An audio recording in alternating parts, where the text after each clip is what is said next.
Today on Chuck's Garage, we install Holley's new Terminator EFI system and take it on a test drive. Hi, I'm Chuck Hansen. Welcome to Chuck's Garage. You know, this old Silver 70 has been a great platform for testing a lot of products over the years, and today we got another project planned. We're going to take this Holley 3310 and upgrade it with Holley's brand new Terminator EFI setup. But before we start turning wrenches, let me show you what's all included in that kit. You know, there are a lot of reasons for upgrading to fuel injection. For instance, some of the fuel blends out there right now, especially in the summertime, can lead to fuel percolation in the bowls of the carburetor and fuel vapor lock even. With fuel injection, well, you're not going to have to deal with any of that. Plus, you're going to get the potential for improved drivability and the potential for increased fuel mileage. Now, quite honestly, a lot of guys don't convert over to fuel injection because it's not easy to do. For instance, after you get all the hardware bolted up, you still have to take the car down the road, have a buddy over in the seat over there with a laptop, and he's remapping your fuel and your timing curves, and well, that's a pain. So you could also hire somebody to do your tuning for you, but that's additional expense. So Holley's taken all of those concerns and just got rid of them with this new Terminator EFI system, and this is what makes it real easy. This is the Terminator EFI ECU, and what it does, it takes all the input from the sensors, combines it all, and tells the fuel injection setup exactly what it needs for the driving conditions and what your engine is telling it that it needs. Now, Holley's made it real simple to install this. For instance, this wiring harness. All the terminals are already on there. Simple plug and play deal. Almost too simple. Of course, you're also going to have O2 sensor, temp sensors, throttle brackets here. Check out this cool little handheld deal. Now what this is going to do, it's going to prompt you with a couple of simple questions. All you got to do is answer them. It'll get you in the basic startup mode, and from there you just drive the car, and that computer's going to learn everything that it needs to know to tell the fuel injection what it needs. But hey, check this out. This is the coolest part of that whole hardware package here. This is the throttle body. Now, besides that cool gray color here, I'm going to share something with you. This throttle body is based on the same one that's being used in NASCAR today. And as you can see from this gasket right here, this thing will bolt up to any square flange Holley out there. Fuel system. They got 4 separate fuel delivery systems here. We're going to start with the most simple, inexpensive setup. We'll talk about them later, but I say right now it's time to get that old carburetor off there, start getting this new stuff on. Well, all right, we're going to get rid of this hood here to make it a little easier to work on and to give you guys a little bit better look. Now I've got my buddy Eric here. He's going to help me out today here. We're going to get this job done pronto. So let's get started on this carb. The first thing that we want to do is disconnect the positive battery cable. Then we can remove the throttle cable and spring, the vacuum lines, the fuel line, and the carb retaining nuts. Now we can just get that old carburetor out of the way. Now Holley touts this as being a complete kit, so you don't have to make any last-minute runs to the parts house on a Saturday afternoon somewhere.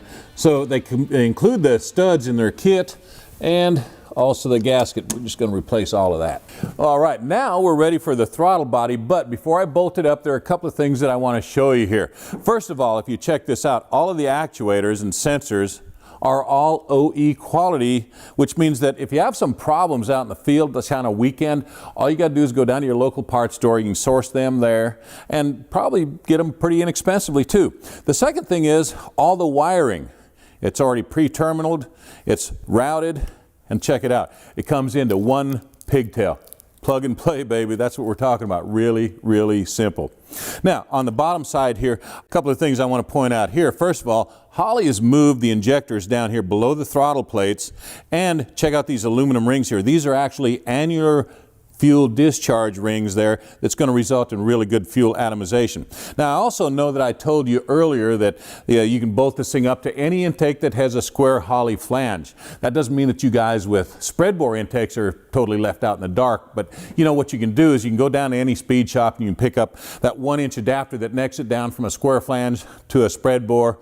No problem there. But I'll tell you what, if you've got an intake that has the dual bolt pattern already drilled into it, What I want you to do is you just set this thing on there and you check right along this edge, right in here.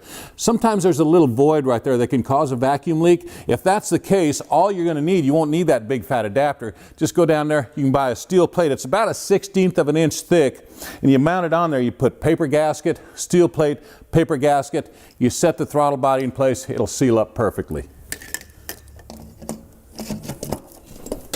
Now, before we cinch down that throttle body there, we've got to deal with our throttle bracket here, throttle cable bracket. Now, if you remember, they came with two, one with an automatic, one for manual transmission cars. That's the one that we're going to use since we got a 4-speed here. Now, all we got to do is set the thing right on top of here and put the nut on. Now we can tighten down that throttle body using a crisscross pattern, torque them down to 5-7 foot-pounds. Now we install the throttle cable ball on the throttle arm. Roll the cable up into the throttle cable bracket and snap the cable onto that ball. Now with the throttle body bolted down, we can start reconnecting our vacuum lines. This one for the power brakes goes right back here in the corner of the throttle body. And this line right here for the vacuum advance goes right here to ported vacuum. Now, the next thing that we're going to do is install this temp sensor that comes with the Terminator kit. We're going to replace this one down here that's already in the intake manifold. What this one's currently being used for is to cycle our electric fans on the radiator. Once we get this one in place, it's going to send the temperature information to the computer, and the Terminator can cycle up to 2 fans and set them at whatever temperature that you want.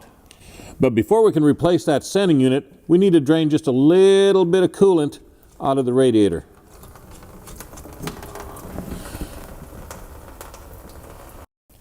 All right, now we've got enough of the coolant out of there that we can just remove this sensor and replace it with the one that comes in the kit. Snug it down. The last thing we want to do on this side is reconnect the throttle spring, and then we're done. With the ECUs, the next thing that we're going to mount up here, a couple of things to keep in mind when you're choosing a place to mount it. Now, you can put it inside, but I'll tell you what, we've got an aftermarket air conditioner unit here. Doesn't allow us to get it up inside there, but if you've got room, why not mount it in the glove box? Great place for them. I put several of them there myself before.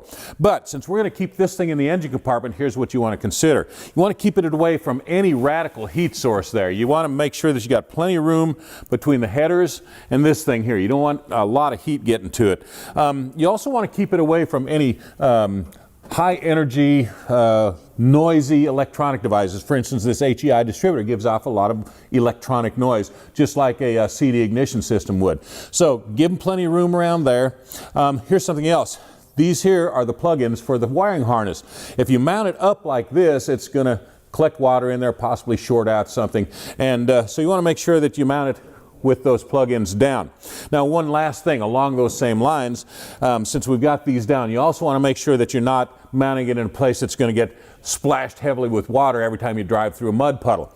Now, I've looked this thing over, and I think right about in here is going to be a great place for it. Got plenty of room between the headers and the ECU. We'll go ahead and drill our holes.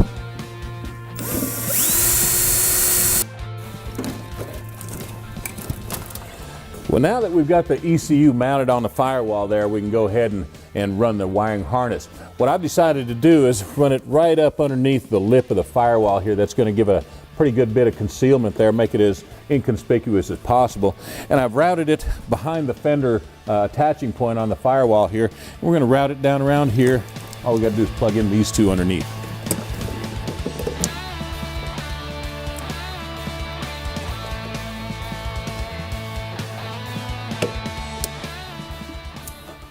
All right, now we're ready to finish up some more of the wiring. Now you can see this little red and white wire that comes out of the bundle right there. What I'm doing is feeding it through a grommet here into the inside of the car, and Eric's going to pick it up in there. You got it, Eric?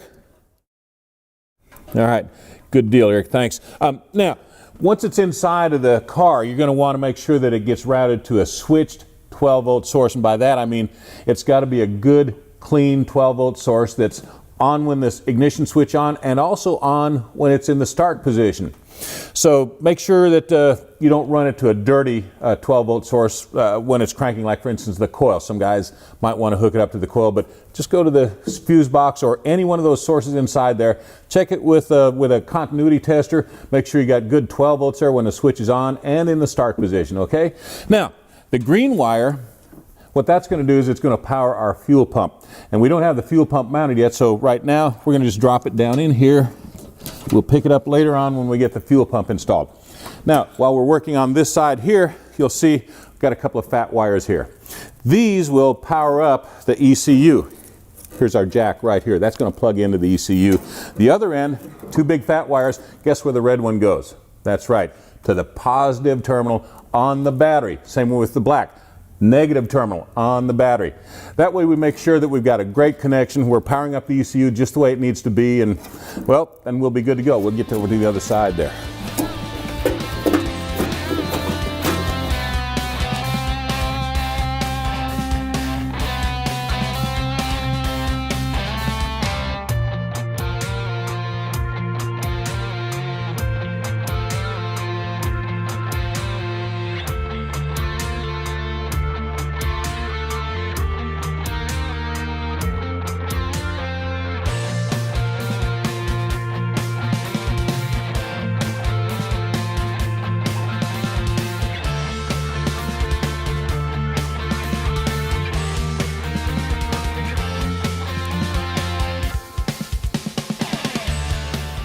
Now, anytime that you're making new connections there, it's always a good idea to crimp them and follow up with a solder.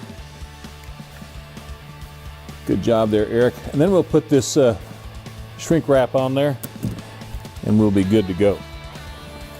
And we'll put a little heat on the shrink wrap, bring her down. Yeah, that's nice. Good to go. This connection right here goes right to the tack terminal on the HEI. All right, now we're about to connect up the coolant sensor wire here. Eric, if you'll take and hook that up to the sensor right up in the front there that we installed earlier. Now, here's something you guys want to think about while you're doing all the routing and everything.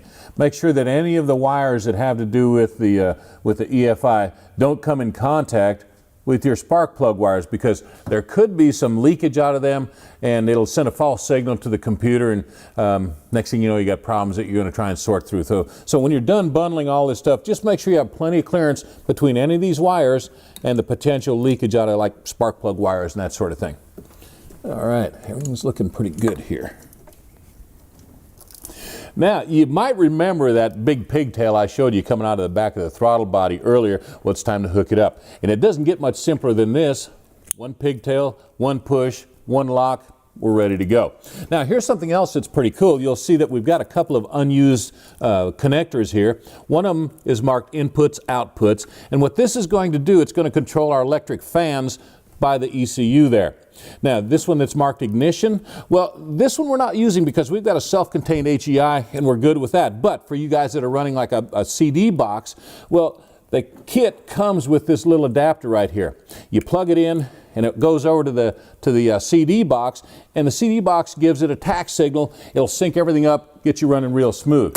Now, here's something else that I thought was really cool, especially for you Chevy guys. If you're running a small body HEI distributor like what came out in the mid-90s, small blocks and big blocks and stuff, it allows you to go ahead and use this adapter that you can buy from Holley, and it plugs right up in there like that.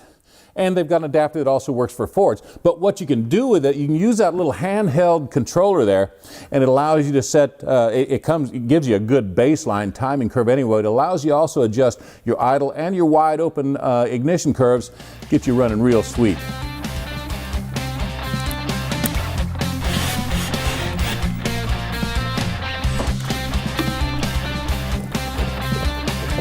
That'll do it. Now, what I've done here is I've gone ahead and tightened up this wire bundle here. I've mounted it with just a few Adel clamps, and it tucks real nice under this ledge here on the firewall, and with that black wrap, man, it's camouflaged really nice. You can hardly tell it's there. What I'm working on down here is the mount for the fuel pressure regulator. Now, this thing comes in the fuel delivery kit that we're going to install later on here. Now, This fuel pressure regulator here, we've installed an optional transducer on it, and what it does, it sends a signal through this wire here back to the ECU. And what it'll allow us to do is monitor the fuel pressure through that little handheld device that I showed you earlier. Now, a lot of guys will use a gauge like this to at least set the initial pressure on this regulator here. But, you can lose pressure under a number of circumstances, especially at wide open throttle. You can lose fuel pressure due to a clogged filter, pinched line, or maybe even your fuel pump's going away. So what you want to do is you want to make sure that you're monitoring that fuel pressure regulator before that event becomes catastrophic for you. Now, we're going to mount it right here for a couple of reasons.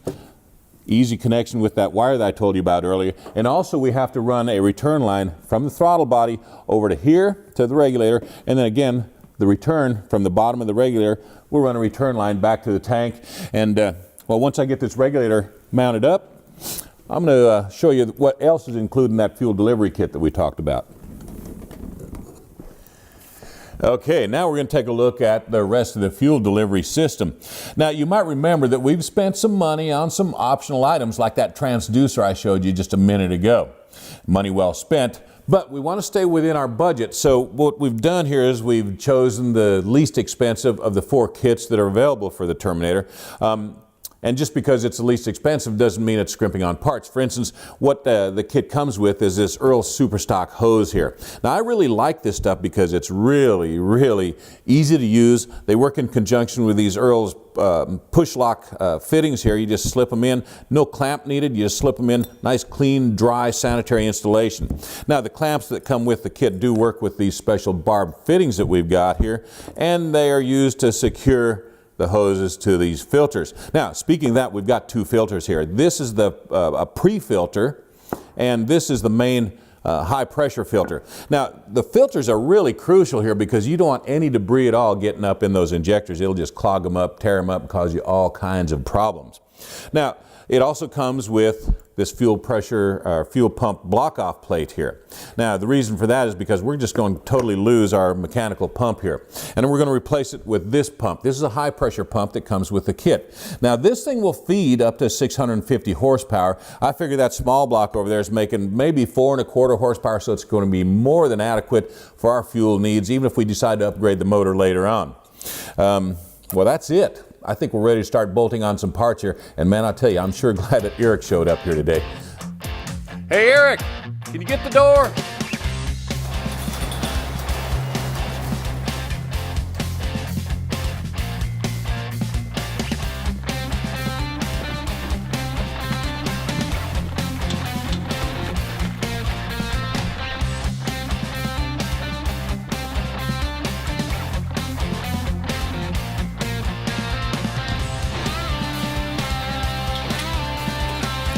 Well, all right, now that we've got the car in the air, we're going to go ahead and get rid of the mechanical fuel pump here, and then we'll replace it with this fuel block off that I showed you earlier that comes in the kit.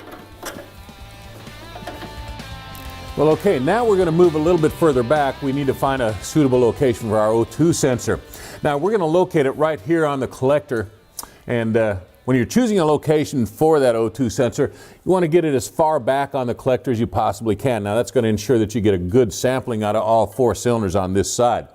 You also want to make sure that you install it, I don't know, 5 to 10, 12 degrees down. What that's going to do is it's going to prevent condensation from getting in there. Trust me, if you start this thing up, get a little bit of condensation in there and it collects in there, it'll really shorten the lifespan of your O2 sensor. Now I'm going to move back and see if I can find a suitable location for our fuel pump. In the meantime, hey Eric, would you mind taking this header off, and we'll get that O2 bung welded in there and we can be ready to go with that.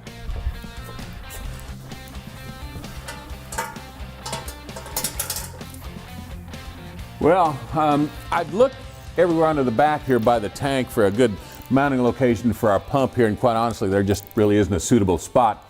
But your car might be configured different, so you might be able to fab up a bracket there. You might be able to mount the pump close to the tank there, but here's a couple of things you want to think about. Keep this thing mounted as close to the tank as possible because this pump is designed to push the fuel a whole lot better than it pulls it. Plus, you want to mount it below the level of the fuel tank, and that's going to give it a little bit of a gravity feed there, make the pump's job a little bit easier.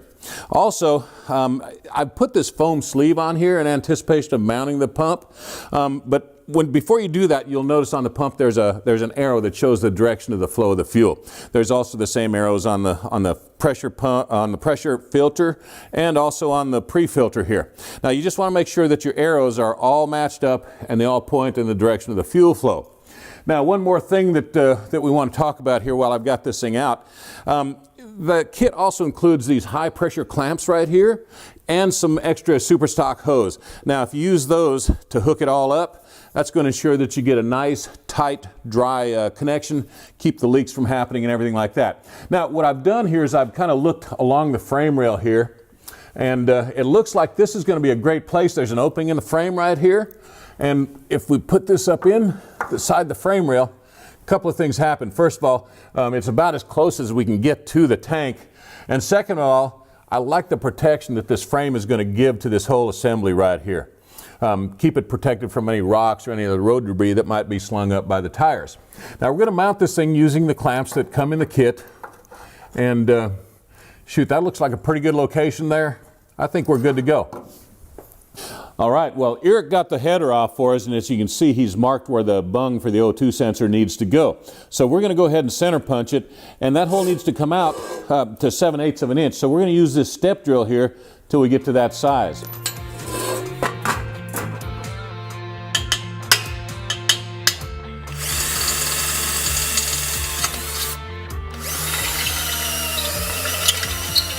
All right, now that we've got the hole out to 7/8 of an inch, the bung just sets in there like that, and we're going to MIG it all the way around, making sure we have a nice airtight weld. All right, that looks pretty good. Well, we're about ready to start burning some wire. I'm going to insert this bung into the hole that we drilled there, make sure that everything fits good. There we go. Now, we're going to go ahead and make a couple of tack welds first just to hold this thing in place, but one thing you want to keep in mind is that that bung needs to have an airtight weld all the way around it. If you let some air get into that, what it's going to do is contaminate your mixture or the reading that it sees, and it's going to send an erroneous reading to the computer. You're not going to get the optimum fuel and air mixture that way. And well, I think this looks pretty good. We're about ready to start burning some wire.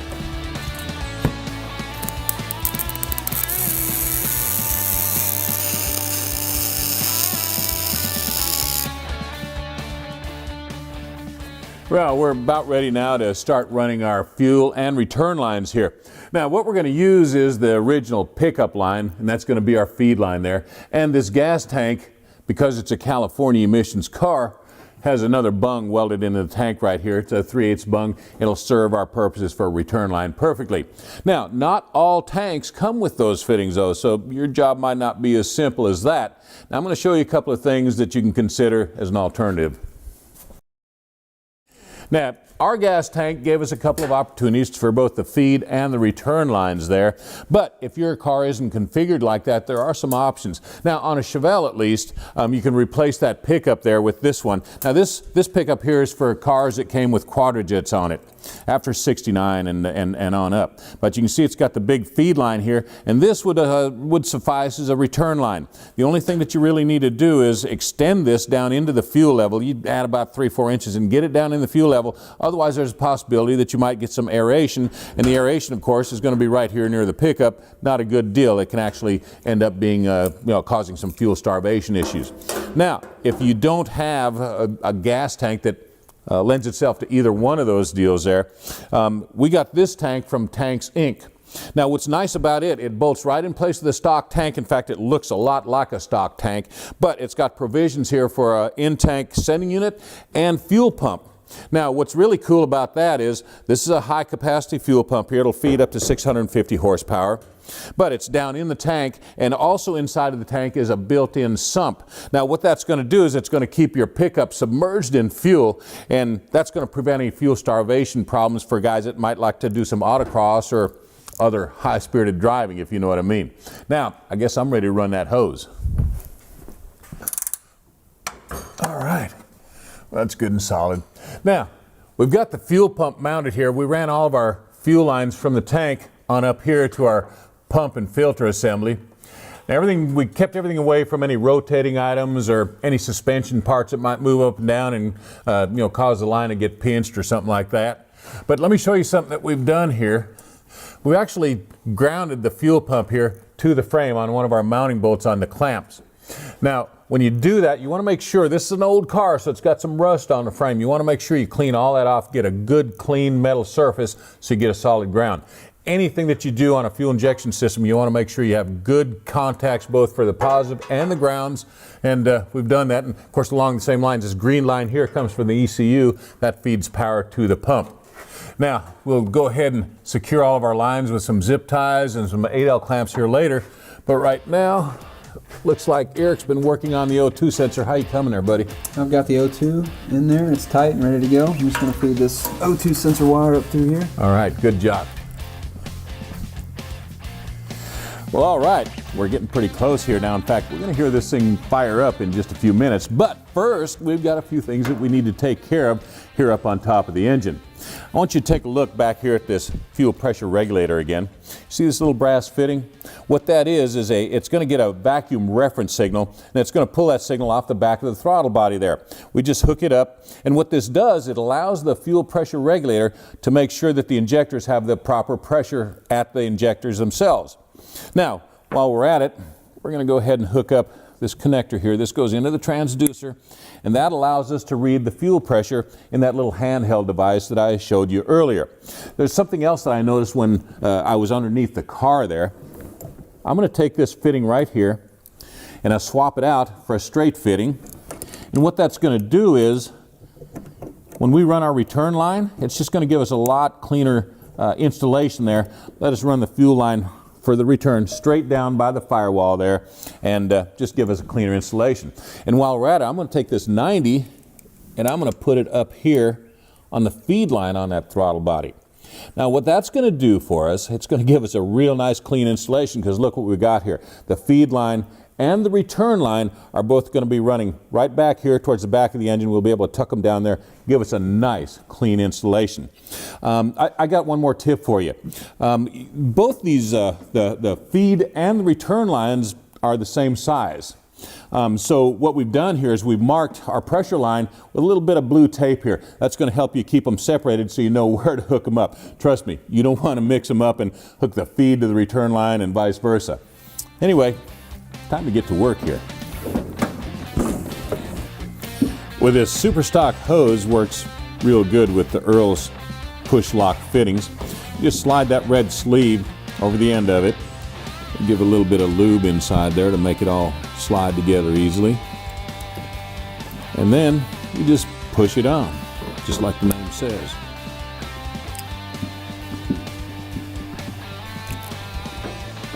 Cool. Now, those fittings were pretty easy to put together, and attaching them is just as simple. What I've done here is I've tightened this up finger tight, and we want to give it another quarter turn. There we go, that's perfect.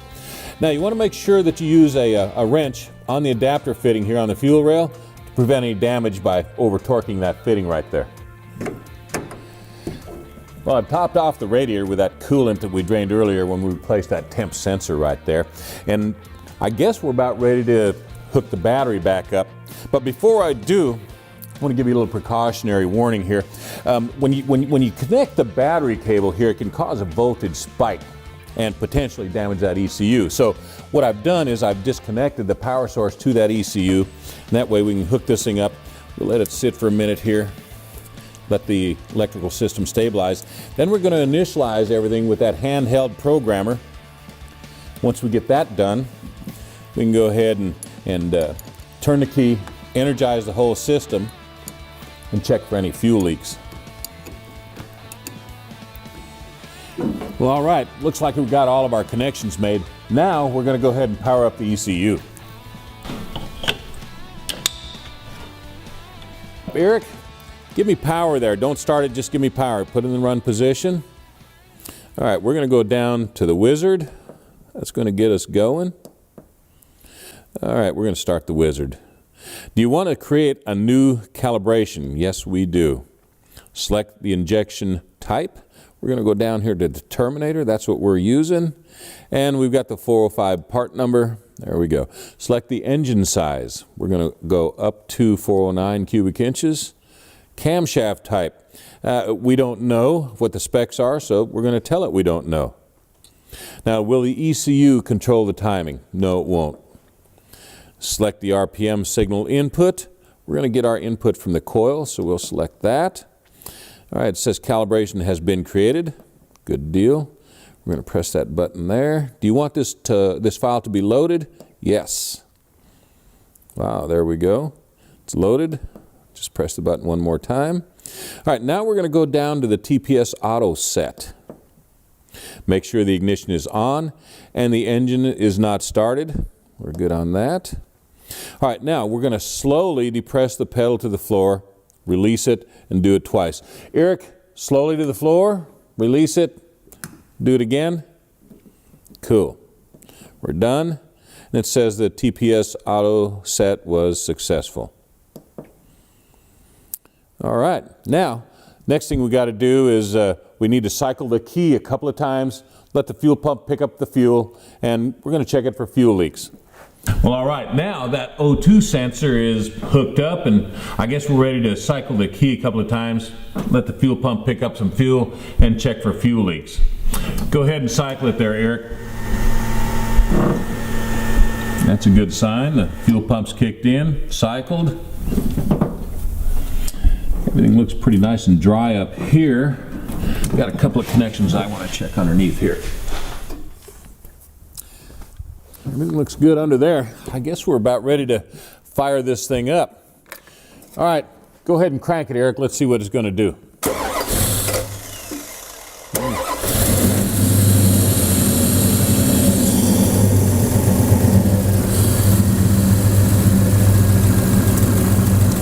Wow, that was pretty sweet. Now, what we're going to do is we're going to let this thing get up to operating temperature. Give the computer a few minutes to kind of learn some of the basics here. And well, I can't believe how smooth this thing is, how quickly it started up. I think it's learning a little bit right now. As soon as it goes ahead and stabilizes, we're going to go ahead and cut it off. We'll throw the hood back on. We're going to take this baby for a ride.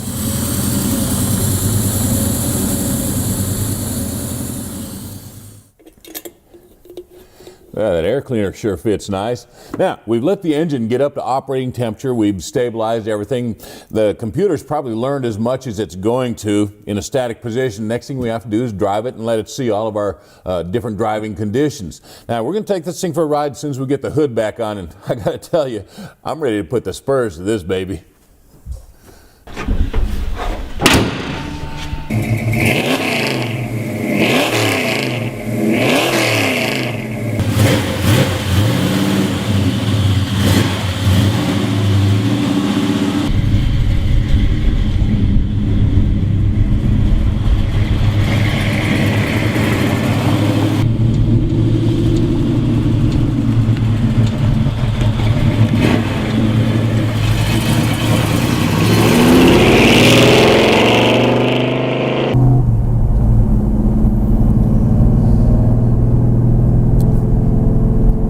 I can tell a big difference already. The throttle response is a lot crisper than we had with that 3310 Holley. I mean, it's unbelievable how much better the throttle response is. You know, I've driven a lot of fuel injection cars, and this one,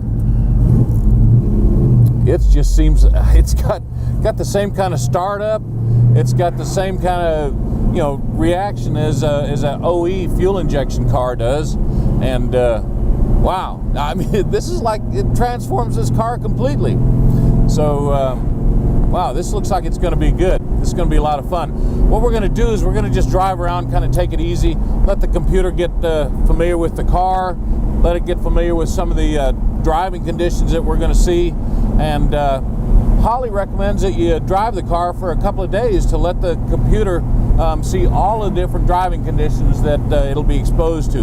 So we're going to take this road just nice, smooth, easy ride down here. And then after a while, we'll get on some windy roads. We'll shift it up and down through the gears. We'll, after we get a little more comfortable with it, we'll even hammer the throttle a little bit and see how this thing goes. Man, this is feeling pretty good already.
We've been driving for about an hour here now and giving this thing a lot of different looks at different driving conditions, and I'll get it out and drive it and let it learn some more. But right now we're running a little bit low on fuel, so we're going to go on home. We're going to finish this little drive up here, shut her off. But man, this thing has made a huge improvement since when we first fired it up, first hit the road.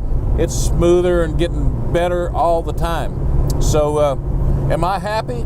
Yeah, I guess so. Terminator, we'll be back.